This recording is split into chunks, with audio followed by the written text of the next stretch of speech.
여기는 프랑스의 한 지하철역.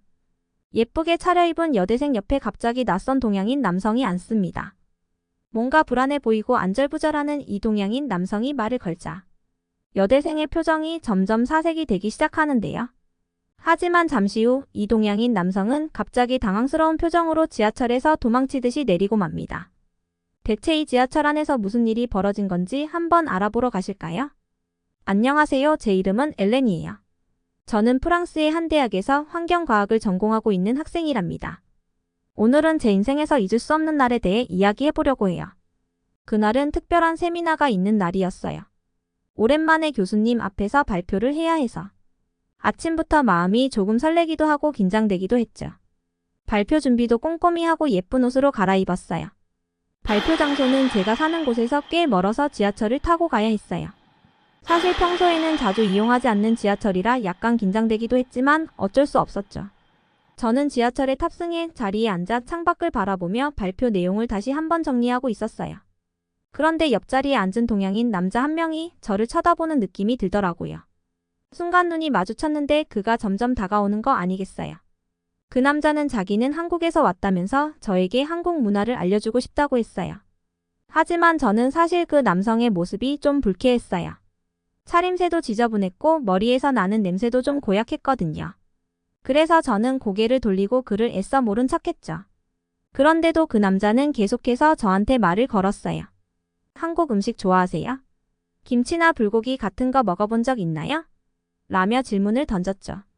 저는 별로 대답하고 싶지 않았지만 예의상 네, 좋아해요 라고 간단히 답했어요. 그러나 그 남자는 멈추지 않았어요.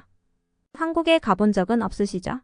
제 연락처 드릴 테니 연락 주세요 라는 거예요. 저는 너무 당황해서 고개를 저으며 사양했어요. 그러자 그 남자는 더 가까이 다가와 한 번만 만나보면 좋을 거예요. 정말 재미있을 거예요 라며 계속 말을 걸었어요. 정말 불쾌했지만 자리를 피해 다른 곳으로 옮겼는데 그 남자는 계속 저를 쫓아오더라고요. 끈질기게 만나보자고 졸라대는데 정말 끔찍했어요. 당장이라도 지하철에서 내려버리고 싶은 심정이었지만 막상 내리면 세미나에 많이 늦을 것 같아 참고 있을 수밖에 없었죠.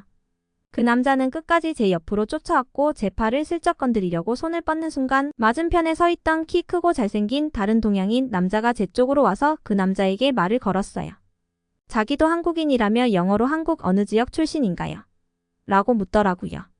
그 진상 남자는 자기가 서울 출신이라고 얼버무렸는데 잘생긴 남성이 그럴 수도 있다면서 이번에는 한국어로 무언가를 물어봤어요.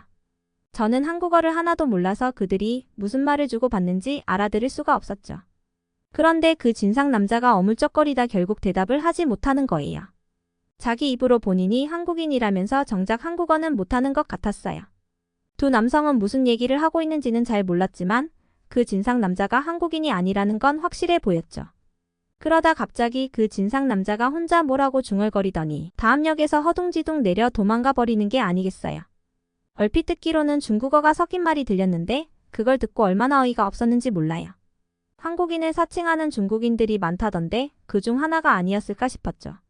그래도 뛰쳐나가는 그 진상 남자를 보고 있자니 왠지 모르게 속이 다 시원하더라고요. 그 잘생긴 한국 남성 덕분에 곤란한 상황을 모면할 수 있었지만 바로 살해를 해드리기는 힘들었어요. 학교에 늦지 않게 도착해야 했거든요. 저는 머뭇거리다 결국 용기를 내어 잘생긴 남성에게 연락처를 좀 알려달라고 부탁드렸어요. 다행히 그분은 실은 내색 없이 흔쾌히 자신의 번호를 알려주었고 자신의 이름은 이민준이라고 소개까지 해주시더라고요. 저는 민준 씨께 꼭 맛있는 식사를 대접하겠다고 약속드리고는 지하철에서 내려 세미나 장소로 뛰어갔어요. 교수님과 친구들에게 지하철에서 있었던 일을 얘기해주니 친구들이 말을 했어요. 중국인들과 한국인들은 정말 많은 차이가 난다면서 중국인들은 대개 위생관념이 좀 부족하고 매너도 없어서 옆에 있으면 불쾌할 때가 많다고 하더라고요. 반면에 한국인들은 자기 관리도 철저하고 상대방을 배려하는 센스도 넘쳐서 함께 시간을 보내면 정말 즐겁다고 알려줬어요. 그러면서 친구들은 그 멋진 한국 남성에게 꼭 연락해서 다시 만나라고 적극적으로 권해줬어요. 발표를 무사히 마치고 집에 도착하자마자 저는 망설임 없이 민준 씨에게 연락을 취했고 우리는 금세 약속 날짜를 잡을 수 있었어요. 약속 날이 다가오자 민준 씨는 먼저 만날 장소 주변의 맛집들을 쭉 찾아서 저에게 보내주었어요.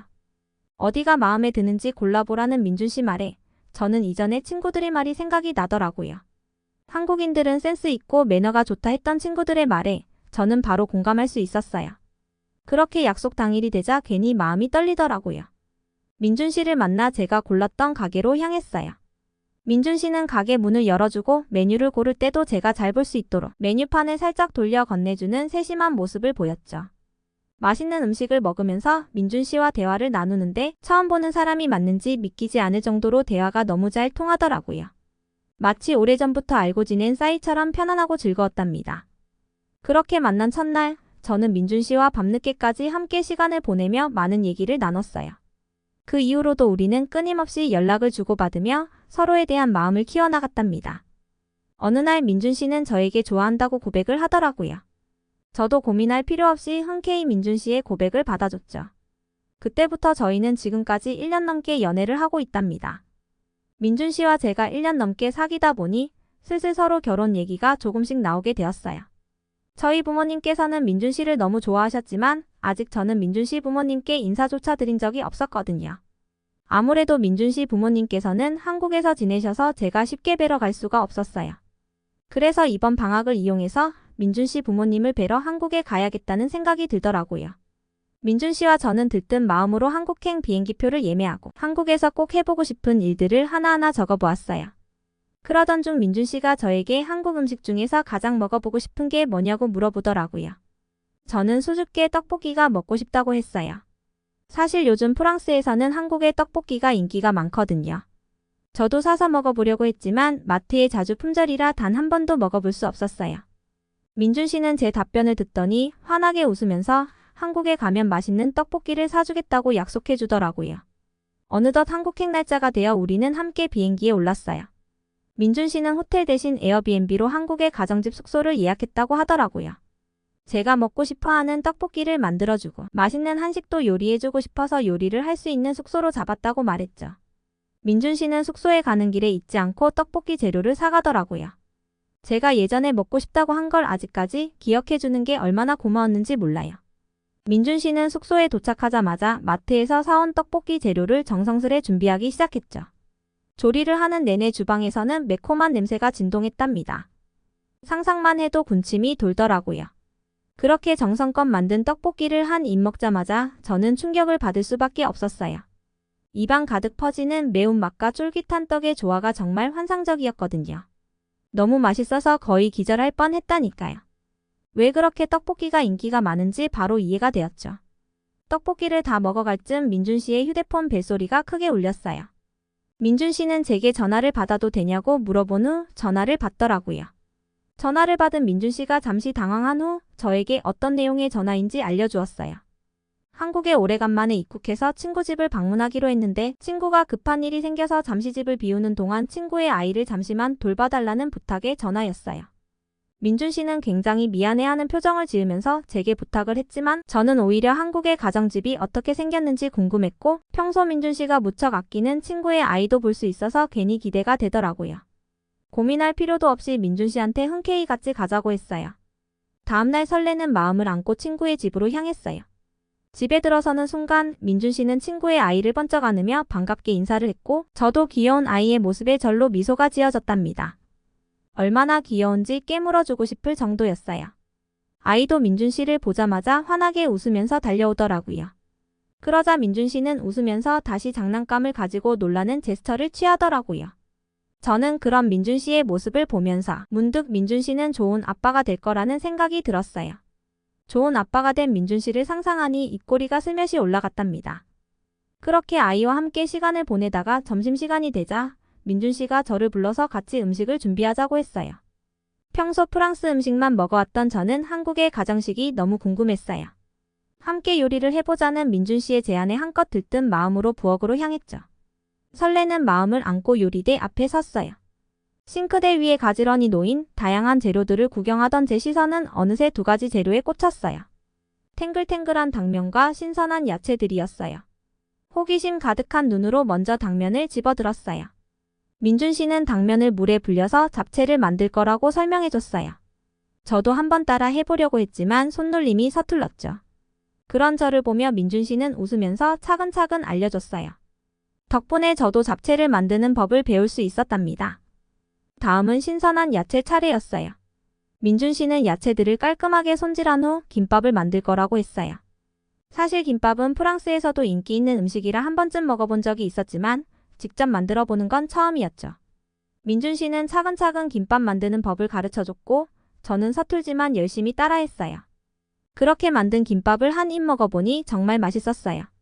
그렇게 즐거운 마음으로 식사를 마치고 나니 친구 부부가 집으로 돌아왔어요. 반갑게 친구 부부와 귀여운 아이와 함께 즐겁고 재미있는 시간을 보내다가 저희는 숙소로 돌아가려고 친구 집에서 나왔어요. 대중교통을 이용하려고 걷고 있는데 갑자기 속이 울렁거리면서 배에서 꾸룩꾸룩 소리가 들리기 시작했어요. 이마에는 식은땀이 맺히더니 점점 다리에 힘이 풀리는 느낌이 들었죠. 민준 씨의 팔을 부여잡고 고통스러운 표정을 지으며 어제 먹은 매운 떡볶이 때문인 것 같아라고 말했어요. 도와달라는 듯 간절한 눈빛을 민준 씨에게 보내며 근처에 화장실이 없냐고 물었죠. 그런데 민준 씨는 저를 안심시키는 대신 오히려 핸드폰을 꺼내들더니 뭔가를 검색하기 시작했어요. 급한 상황에 정작 도와주지는 못할 망정 휴대폰만 만지작거리는 모습에 절로 화가 치밀었죠. 잠시 후 민준 씨가 댁에 가까운 지하철역으로 가보자고 제안했어요. 지하철역이라고? 화장실이 어디 있는지 알려줘 라고 했지만 왜 갑자기 지하철을 타자는 건지 이해할 수 없었어요. 민준 씨의 행동이 이해되지 않아 급하고 화가 난 상태로 제대로 찾아보라고 다그쳤어요. 민준 씨는 아랑곳하지 않고 제 손을 잡으며 지하철역으로 뛰어가더라고요. 저는 더 이상 참기 힘들어서 모든 걸 내려둔 채로 민준 씨가 이끄는 대로 그냥 따라갔어요. 이젠 될 대로 되라는 식으로 생각했죠. 그렇게 우리는 지하철역에 도착했고 도착하자마자 민준 씨가 왜 저를 급히 지하철역으로 데리고 왔는지 알 수 있었어요. 알고 보니 한국 지하철역에는 공중 화장실이 있고 주변에서 가장 가까운 지하철역이 어디 있는지 찾으려고 검색했던 거였죠. 사실 저는 제 눈으로 직접 볼 때까지 민준 씨의 말을 완전히 믿지 못했답니다. 왜냐하면 제가 살던 프랑스의 지하철역에는 화장실이 없었거든요. 하지만 너무 급해서 선택의 여지가 없었고 반신반의 상태로 민준 씨의 안내를 따랐던 거죠. 놀랍게도 지하철역 안으로 조금만 들어가니 커다란 공중 화장실 표지판이 보이는 게 아니겠어요. 저는 내심안도의 한숨을 내쉬며 재빨리 화장실로 뛰어들었어요. 하지만 화장실 안에 들어오자마자 또 한 번 깜짝 놀랐어요. 눈앞에 펼쳐진 깨끗하고 쾌적한 공간은 도무지 공중 화장실이라고 믿기지 않았거든요. 칸마다 문이 잘 닫히고 세면대는 새 것처럼 깨끗하게 갖춰져 있었고 쓰레기 하나 없이 번쩍이는 바닥까지 이게 진짜 공중 화장실이 맞는 건가 싶더라고요. 화장실만 봐도 한국의 시민 생활이 보이는데 만약 프랑스 지하철이 한국 지하철 같았으면 이전에 제가 프랑스 지하철에서 겪었던 불쾌한 일들이 일어났을까 싶더라고요. 하지만 그때 그 일이 없었더라면 민준 씨를 만나지 못했을 테니 불쾌한 경험이었지만 불행 중 다행이었죠. 그렇게 지하철역의 화장실에서 급한 보리를 해결하고 나오니 정말 다시 태어난 느낌인 거 있죠. 민준 씨와 숙소로 돌아오는 길에 저는 아까 갔던 화장실에 대해서 얘기를 꺼냈어요. 보통 공중 화장실 하면 지저분하고 냄새나는 공간으로 인식되기 마련인데 한국 사람들은 어떻게 공중 화장실 관리를 이렇게 잘하는 건지 너무 신기하다고 말했죠. 민준 씨는 살짝 미소를 지으면서 한국에 계속 있다 보면 화장실뿐만 아니라 곳곳에서 놀라운 점을 발견하게 될 거라고 하더라고요. 그 말을 듣고 저는 앞으로 남은 시간 동안 한국에서 놀라게 될 일들에 괜히 기대가 되었어요. 그 다음 날은 민준 씨 부모님을 만나기로 한 날이어서 아침에 일어나 떨리는 마음에 일찍부터 옷을 골라 입었죠. 민준 씨 부모님을 처음 뵙는 자리인 만큼 단정하고 예의 바른 모습을 보여드리고 싶었거든요. 민준 씨는 시종일관 밝은 얼굴로 절 안심시켜 주었어요. 옆에서 손을 꼭 잡아주는데 왠지 모르게 마음이 편안해지더라고요. 덕분에 긴장이 반쯤 풀린 상태로 차에 올라탈 수 있었죠. 민준 씨의 부모님께서는 부산 해운대에서 살고 계신다고 했어요. 그래서 우리는 차 한 대를 렌트해서 해운대로 가고 있었죠. 저는 창밖 풍경을 보면서 넛을 놓고 있었어요. 그런데 그 와중에 뭔가가 하나 눈에 띄더라고요. 그건 바로 고속도로를 따라 세워진 독특한 모양의 조형물들이었어요. 바다와 어울리는 파도 모양의 철제 조형물이었죠. 민준 씨는 그 조형물들이 운전자들의 긴장을 풀어주고 해운대에 다가오고 있음을 알리는 상징이라고 설명해 주더군요. 작은 디테일 하나하나에 신경 쓰는 모습이 정말 인상적이었어요. 그렇게 감탄하다 보니 어느새 해운대에 도착했어요. 차에서 내리자마자 눈앞에 펼쳐진 바다 풍경에 압도당할 수밖에 없었죠. 마치 천국에 온 것만 같았어요. 파란 하늘과 넓게 펼쳐진 바다, 그리고 그 옆으로 이어진 아름다운 해변 풍경이 마치 그림 같았거든요. 특히 바닷가를 따라 늘어선 카페와 레스토랑들이 너무 인상 깊었어요. 세련된 외관과 깔끔한 인테리어가 마치 유럽의 어느 해변 도시를 떠올리게 했죠. 민준 씨 부모님께서 사시는 아파트 앞에 다다랐을 때는 내심 긴장되는 마음을 감출 수가 없었어요. 처음 뵙는 자리라 제가 과연 호감을 줄 수 있을지, 서로 어색해하지 않을지 걱정이 되었죠. 그런데 제 걱정은 기우에 불과했다는 걸 깨달았어요.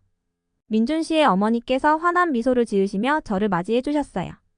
저를 보자마자 따뜻한 포옹으로 감싸 안아주시는데 코끝이 찡해지고 아버님께서는 환한 미소로 반겨주시며 반갑게 손을 내밀어 주셨어요. 민준 씨 부모님께서 저희를 맞이하기 위해 준비해주신 점심 식탁은 그야말로 푸짐했어요. 싱싱한 회와 함께 다양한 해산물 요리가 가득했죠.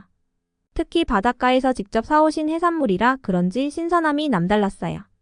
민준 씨 어머니께서는 제 입맛에 맞지 않으면 어쩌나 걱정하시며 여러 가지 음식을 준비하셨다고 말씀하셨어요. 정말 그 말을 듣는데 얼마나 감동 먹었는지 몰라요. 그렇게 음식을 한 입씩 먹어봤는데 정말 맛이 기가 막혔어요. 부드러운 회는 입안에서 살살 녹았고 해산물찜은 쫄깃하고 감칠맛이 일품이었죠. 특히 간장게장은 짭조름한 맛과 함께 깊은 풍미가 느껴졌어요. 민준 씨는 부모님과 저희 대화를 중간에서 열심히 통역해 주었어요. 귀에 쏙쏙 들어오는 그의 통역 덕분에 부모님과는 어색함 없이 대화를 이어갈 수 있었죠. 어머니께서는 아들 녀석이 많이 부족한데 예쁘게 만나줘서 고맙다며 연신제 손을 잡아주시더라고요. 그리고 저 같은 며느리를 얻게 돼 너무 행복하다는 말씀도 잊지 않으셨어요. 시간 가는 줄 모르고 이런저런 얘기를 나누다 보니 어느새 해가 지고 있더라고요. 마지막으로 민준 씨 어머님과 포옹을 나누며 헤어질 때는 왠지 모르게 울컥하는 기분이 들었어요. 민준 씨 덕분에 멋진 시부모님을 만나게 돼 정말 감사한 마음이 들었어요. 여행 기간 동안에는 민준 씨가 저를 서울 이곳저곳을 구경시켜 주었어요. 경복궁에서 함께 한복을 입고 사진도 찍고 한강공원에서는 자전거를 타며 시원한 강바람을 맞았어요. 일주일이라는 시간이 순식간에 지나갔죠. 프랑스로 돌아오는 비행기를 타는데 한국에 대한 미련이 가시질 않더라고요. 겨울에 머물다 오고 싶은 마음에 절로 한숨이 나왔어요. 저는 한 가지 결심을 해서 민준 씨에게 조심스레 말을 꺼냈어요. 한국어를 배워 시부모님과 대화하겠다고요. 민준 씨도 제 마음이 예쁘다면서 한국어를 열심히 알려주겠다고 하더라고요. 그렇게 우리는 프랑스에 돌아오자마자 본격적으로 결혼 준비에 돌입했어요. 그리고 일주일에 두세 번씩 한국어 공부도 빼놓지 않았답니다. 처음엔 한국어가 낯설고 어려웠지만 곧 재미를 붙이게 되었어요. 제가 한국어를 하면 좋아하실 시부모님 얼굴을 생각하니 더 열심히 하게 되었죠. 한국어를 공부하다 보니 목표가 하나 생기더라고요. 연말에 잡힌 결혼식 날짜에 맞춰서 식장에 온 하객들 앞에서 서툴겠지만 한국어로 감사하다는 말씀을 꼭 전하고 싶다는 목표 말이에요. 아직 부족하지만 최선을 다해 준비해야겠다고 생각했답니다. 한국어를 배우면서 저는 문득 지하철에서의 그날이 떠올랐어요.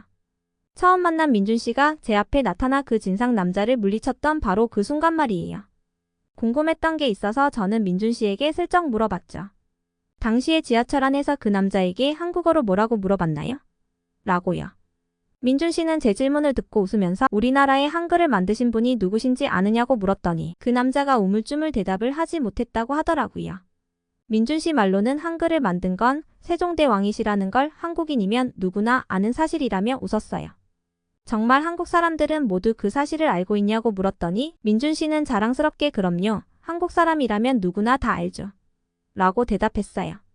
이렇게 배우기 쉽고 위대한 한글을 만드신 분이 세종대왕이셨구나를 알게 되면서 이런 위대한 분을 저도 존경하지 않을 수 없었어요.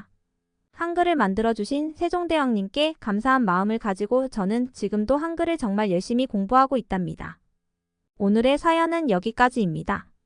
여러분의 구독과 좋아요는 감동사연을 전하는 저에게 큰 힘이 된답니다.